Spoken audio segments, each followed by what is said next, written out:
Hello guys and welcome back. Today we have another interesting video and it's called He Cracked Multiple Realities and Then He Died, from a channel Be Inspired.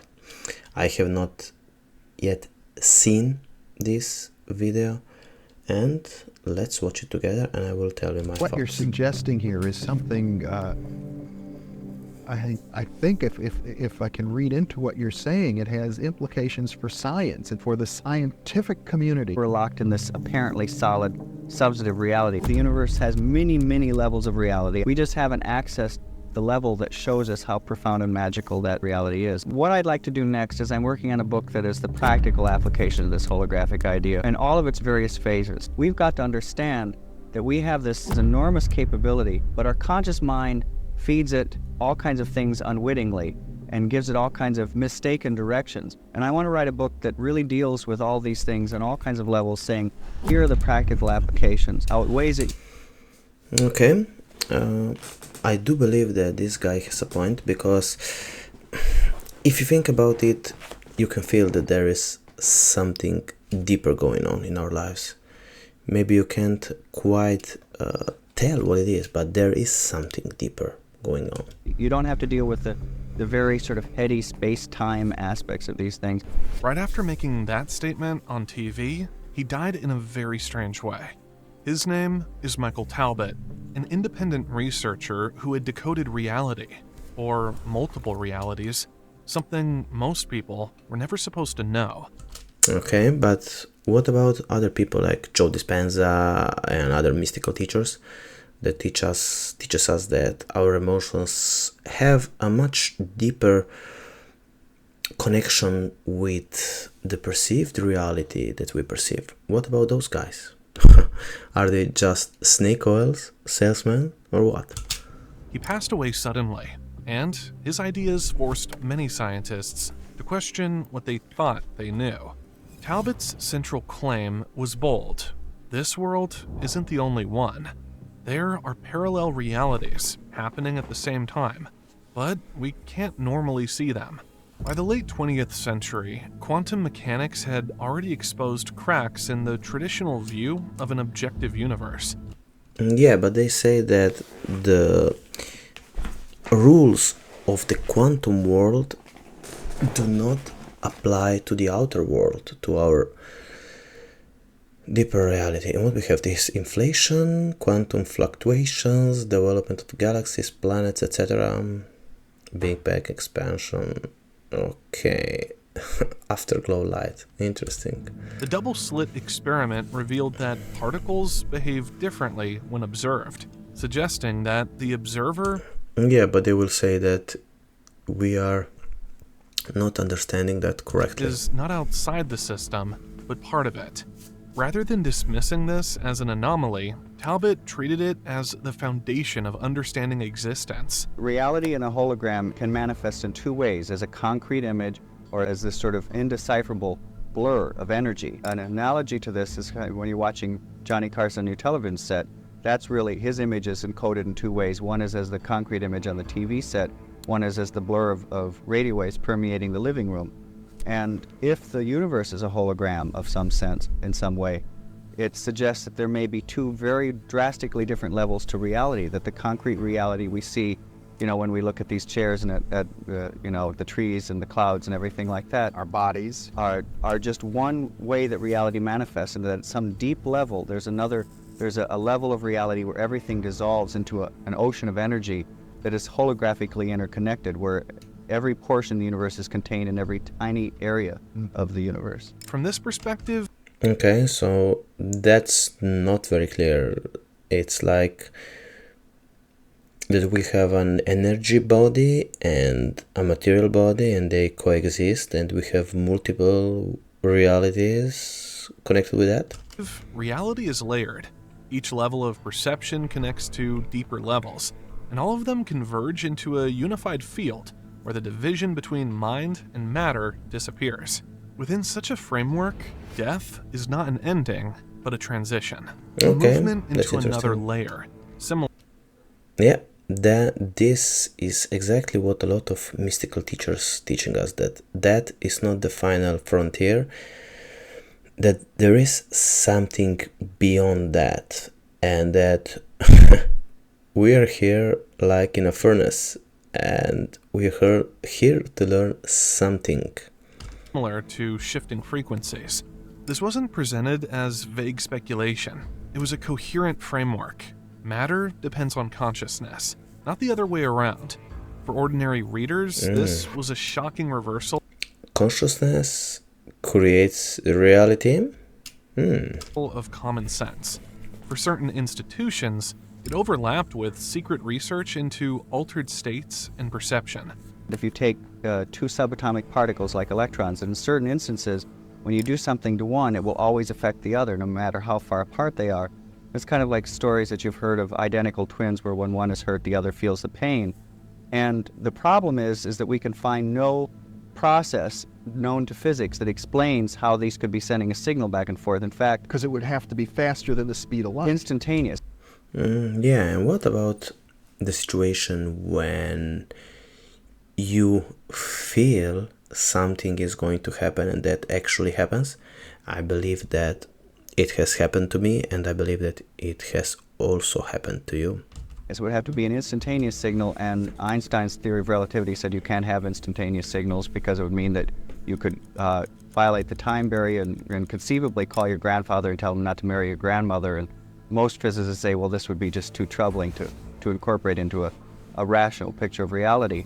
Think about identical twins. There are countless stories where one feels something the moment the other is hurt or in danger, even if they're miles apart. It's hard to explain that in normal physical terms. Talbot connected this with what physics was already finding at the quantum level. Particles that act the same way, linked instantly no matter the distance. And if matter itself can stay connected like that, then maybe our minds work through the same hidden network, connected in ways science still doesn't fully understand. If the universe is holographic, then everything we experience is interconnected, and every part reflects the whole. Time, space, and matter may not be absolute. Interesting. So they are not absolute terms, and they are interconnected. And yeah, you have some mystical teachers telling us that we can change things in the past. But flexible, shaped by deeper laws we don't yet fully grasp.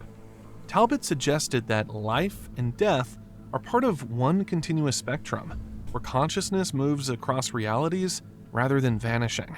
Just as this message began to spread more widely, he died, and what he left behind continues to raise questions about the very structure of existence.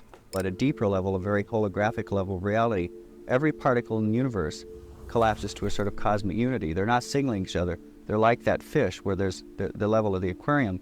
And so what that means, talking about words, is that there is no separation between electrons. Furthermore, there's no separation between people. And this has all kinds of very boggling implications, one of which is that we've always tried to understand, for example, psychic phenomena, like how could I get information out of your head in my head, as some sort of signal going back and forth. But if we're organized, if we live in a universe that's organized holographically, you no longer have to tackle it that way. It could be that I have the entire universe and every neuron, every cell, every atom, every electron in my head, and you do also. So when we can access that... Oh my god, that's freaking interesting. And when you listen to this, it sounds so... It like doesn't make sense, but at the same time it also makes a lot of sense. It does sound so true. That we can access information that seems to be beyond our normal sensory reach. This was one of his most provocative claims, that separation itself is an illusion. If every part of the universe already contains the whole, then the idea of being isolated, whether as particles or as people, simply collapses. What appears as distance is just part of the projection. In that sense, telepathy or intuition would not be about sending signals back and forth, but about accessing a field that already holds everything, everywhere, at once. Okay. The real shock was how far this could go. If every person carries the entire universe within them, then boundaries between minds are only temporary filters. Under certain conditions, those filters could loosen, and experiences usually dismissed as paranormal might be glimpses of how reality truly works. Well, it also turns out that our brain uses Fourier transforms to translate visual information. This is a very unusual state of affairs. It's kind of like discovering Eskimos speaking Spanish. You know, it's not proof that the brain is a hologram, but it's suggestive that the brain is a hologram. And it turns out, in fact, all of our senses appear to rely on sort of Fourier transforms, that they all seem to use the same mathematics. So again, here's evidence that the brain uses the same mathematics to decipher the sensory world as are involved in the making of a hologram, which is, as I say, not proof, but compelling evidence that something is going on there. This was another piece of evidence pointing in the same direction. The mathematics of holograms seem to show up in the way the brain processes sight, sound, and other senses. If true, then our entire nervous system might be working on holographic principles, breaking reality into frequencies and reconstructing it into the world we see and feel. That would mean perception itself is not a window onto an external reality, but a process of decoding a far more complex. Or maybe it's the other way around. Maybe it's that our emotional, as I'm talking, our emotional world, inner world, or where we live emotionally, creates the outside reality that we inhabit. Pattern hidden beneath appearances. For Talbot, this was more than theory. His perspective was shaped by direct experience. At a young age, I had an out-of-body experience where I left my body, and it became quite apparent to me while I was having this experience that I was thinking, but my brain was back in my body, which I could see in my bed. I knew it wasn't just a dream because I floated out over the ground outside my family's house, and I saw a book lying on the ground, and it was a book by the French short story writer Guy de Maupassant. And the next day, a neighbor said, "By the way, Michael, I lost a library book by Guy de Maupassant. Have you seen it?" And I thought, well, I floated over it last. I didn't tell the neighbor that, but there was the book. And I was always I'm still very scientifically oriented. I want to understand the world in scientific terms. But it was really the first time that I sort of had to confront, you know, the difference between my spiritual beliefs that we can survive, you know, our bodily death, and this deeply held belief, scientific belief of mine that it's the brain that's doing the thinking. And I realized I had a kind of epiphany where I thought it isn't the brain that's doing the thinking. So I am not entirely certain that it's just the electromagnetic interference patterns that is the brain hologram, because those obviously would perish when the brain perishes. I think there might be some subtler level, some subtler energy that we haven't discovered with our technology that's involved in this also. If thought could continue outside the body, then the brain could not be the ultimate source of consciousness. Okay, that's thought-provoking. So, where are we?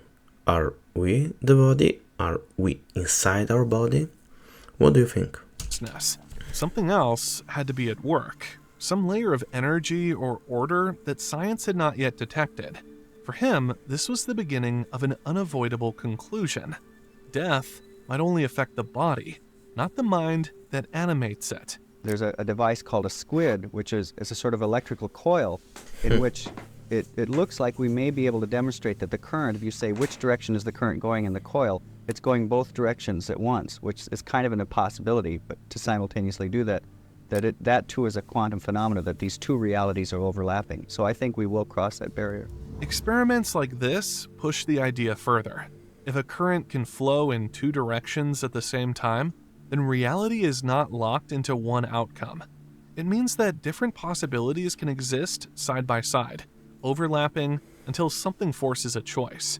That's not science fiction. It's a lab result pointing to the same conclusion.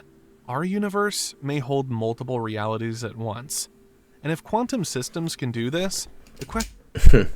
Another big question is, we are on Earth. Earth is floating in the universe. But where is the universe? Where is it located? That's very thought-provoking in my opinion. The question is whether consciousness itself is capable of moving between those overlapping states. The implications here go beyond physics. They touch everyday life, even medicine. In medicine, people have used this application of the holographic idea that we respond to the model of reality. Say this may be why we respond more to the placebos, to fake drugs. There's a very famous example of a fellow who had lymphatic cancer, tumors the size of oranges all throughout his body. His doctor basically thought he had about 3 days left to live. The fellow heard about a new drug called Crebiozin and said, "You've got to give this to me." And the doctor said, "Well, frankly, I don't think you have long to live, and this drug takes several weeks to take effect." He gave the man Crebiozin, and 3 days later, the man's tumors melted, as the doctor put it, like snowballs in a hot stove, completely gone out of his body, faster than the strongest radiation treatment could have melted them away. The man is up or around, walking around his hospital room, resumes his normal life, seems to be completely cancer-free. Several months down the line, he reads an article saying Crebiozin isn't that effective. Boom, boom, boom, all his tumors come back. He's back in the hospital. The doctor starts to realize that maybe it wasn't the drug that cured the man, but the man's belief. So he... Yes, I do believe that belief has a strong power. That's why we cannot use our inner belief as strongly until we are truly innerly free. This is what I believe. He lies to the man and he says, "Those articles are wrong. Crebiozin is effective, and in fact, I've got an even more potent version of it." He injects just salt water into the man's veins. Again, the man's tumors melt away. He resumes his normal life. Unfortunately, many months down the line, he reads final studies on Crebiozin saying it's completely ineffective. Boom, boom, boom, his tumors come back and he dies. Oh my God. Stories like this reveal something we usually overlook. The body doesn't just respond to chemicals, it responds to belief. If the mind expects healing, the body can sometimes follow, even when the treatment itself is fake. That's the placebo effect, and Talbot saw it as another clue that consciousness is not separate from physical reality, but directly shapes it.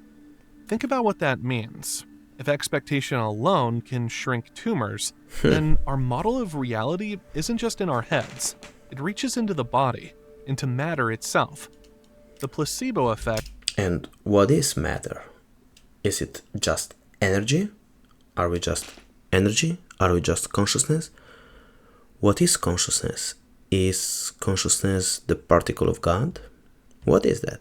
Stops looking like a medical trick and starts to look like evidence that belief can bend the physical world. One of the areas you had mentioned earlier, that one of the exciting things about the whole... Belief can bend the physical world. Strong statement. Holographic idea is that people have taken this and explored all different realms. That some have used it to say this is how acupuncture works, because it turns out that there are little micro acupuncture systems where you can find the entire body in the acupuncture points of the ear. Recapitulated Right. in the ear, yes. Right. So that we've talked about the placebo effect. Some have said that the holographic idea applies in near-death experiences. One of these individuals is Kenneth Ring, who is at the University of Connecticut, studies near-death experiences. And it's interesting because in report after report of people who have been declared clinically dead, go to some apparent other level of reality and then come back, they refer to this other level of reality with terms like frequency and energy, and even hologram, that it's a more plastic level of reality worth... I have seen something like that in my meditations, so it may not be wrong. Thought seems to create things instantly. There are instances of people having near-death experiences where they think they're hungry and instantly food appears. Or perhaps an even better example, when people find themselves out of their body. There are cases where people look down and see that they're in a naked body and they go, "Oh my gosh, I'm naked." Instantly they have clothing on. Now, we don't assume that clothing has a soul, that it has a spirit that survives. Near-death stories take things to another level. People who go through them often say their mind kept going even when their body had stopped. What they describe sounds very different from normal life, more flexible, more alive, almost like the world around them was responding straight to their thoughts.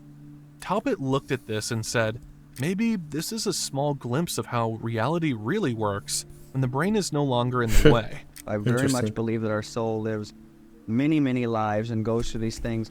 And I think at this point in our development that we have manifested in the physical because we don't have a consciousness that's developed enough to deal with reality with its full grandeur and plasticity. That for us it would be very frightening if there weren't solid rules, if everything started to slip and slide.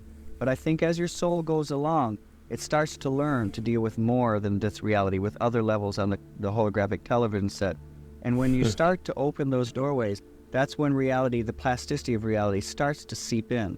But then you go through a sort of shamanistic rite of passage, because you've got to go through, most people go, put an interpretation on it. They go, oh, this is an angel, or this is, a demon, or a UFO abduction. And if you do that, you're missing the basic lesson of shamanism, which is that everything that you experience in the non-ordinary reality of the shaman has psychological meaning for you. That you are entering a level of reality that responds so directly to your thoughts that your every thought helps what manifests. And in that instance, you can't ask what is there, but why have I created what is there? And I think that's the lesson that our souls are learning as we evolve. As consciousness evolves, those rules loosen, and we start to see how plastic reality really is. That's why strange experiences, visions, encounters, even UFO abductions might not be what they seem. They could just be the mind trying to make sense of another layer of reality that answers directly to thought. When you encounter something that is truly of another reality, your perceptions and trying to pull it out of this blur of energy and make it into a hologram don't quite know how to put it into form. And so I think that the reason there are many psychological motifs in UFO experiences is because there's something going on, but the surface appearance is a product of the person's own psyche. In other words, a lot of what's going on in these various holographic realities are like ink blots. Right. They can be interpreted like dreams as well, that they have psychological symbols in them. But they're also something real there, because UFOs can be tracked on radar. They leave circles, on the ground. They leave traces of physical evidence. The universe, in his eyes, wasn't a fixed machine. It was alive, layered, holographic, and deeply connected to consciousness. Death wasn't the end. Paranormal experiences weren't random. Even the strangest encounters could be part of a deeper structure we're only just starting to notice. Talbot didn't live long enough to see how much his ideas would spread, but the questions he raised remain just as sharp today. What if reality is not as solid as we think? What if our minds are part of a field far larger than we've been taught to believe? Today is my 41st birthday. What you're suggesting here is something... I'm also thinking about that our reality is much, much different than what it seems. So let's see some response. Let's see newest. He didn't die, he just shifted realities. Yeah, but I would like to know why he died and how he died. Transcended, okay. There is a guy, I am 75 years old and I started meditation when I was 45, mainly because my body felt like I was 95 years old and getting ready to quit. Through meditation, I would ask the universe questions about my history and why I had failed. Almost every question I asked was answered to me in a dream. Yeah, dreams carry much, much more meaning than we think. Most of them would come to me like I was seeing what really happened in like a video game or a movie. I meditate less these days, but whenever I do it, ask the universe before I go to bed, the answer comes to me in a thought. The very first thought I get when I wake up in the morning. Okay, interesting. What do you guys think?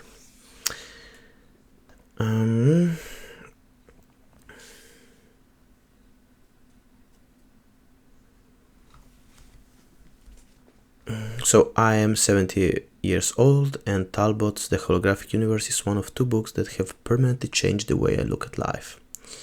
The one is Walden by Thoreau. Yes, but also that isn't reality but a hologram you read. And if it's a hologram or delusion, what am I doing now? Am I typing on my hologram keyboard to you? That's a hologram. So my book, yeah, okay.